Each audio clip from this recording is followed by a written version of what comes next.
ছুটির দিন মানে মাছে ভাতে বাঙালি। আজকে আমি বানিয়েছিলাম মাছের পাতুরি। মাছগুলোকে ভালো করে ফ্রাই করে তুলে রাখলাম। সাইডে আমি একটু ঢেঁড়স কেটে নিচ্ছি। আজকে বড়ি দিয়ে একটু ঢেঁড়স ভাজা করব। মাছের মাথা দিয়ে মুগের ডাল বানিয়েছিলাম।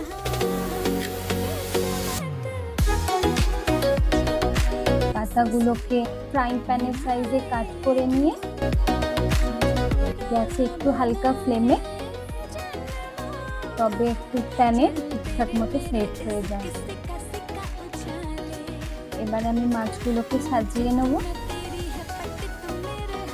আর পোস্ত, সর্ষে, হলুদ গুঁড়ো, জিরে গুঁড়ো, ধনে গুঁড়ো, রোজকার মশলা, তার সাথে একটু দিয়েছিলাম কাশ্মীরি রেড মির্চ, দুপুয়া রসুন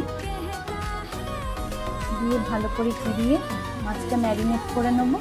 সাথে নুন আর একটু কাঁচা সর্ষের তেল দিয়েছি। ব্যাস, এটা এমনি নর্মালি থাকবে, কোনো মশলা যাবে না।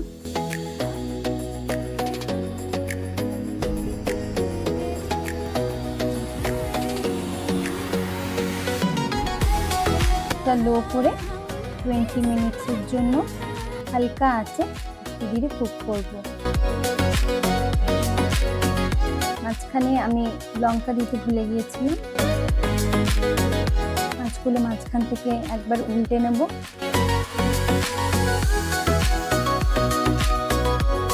সাইডে ডাল আছে, তার জন্য আমি একটু হালকা গ্রেভি বানিয়েছিলাম, ঝোল রাখিনি।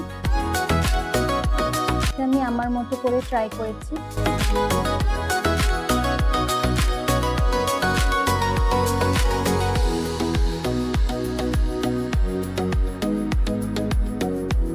লাঞ্চে ছিল ধোয়া ওঠা গরম ভাত, সাথে স্যালাড, বড়ি দিয়ে ঢেঁড়স ভাজা, মাছের মাথা দিয়ে সোনা মুগের ডাল, আর শো স্টপার মাছের পাতুরি। মিমোর পাপাকে লাঞ্চটা বেড়ে দিলাম। ওর থেকে রিভিউ নেওয়া যাক কেমন হয়েছে। সে বলল দারুণ টেস্টি।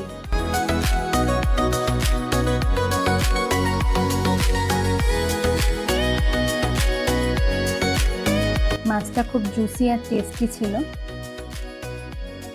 বাই।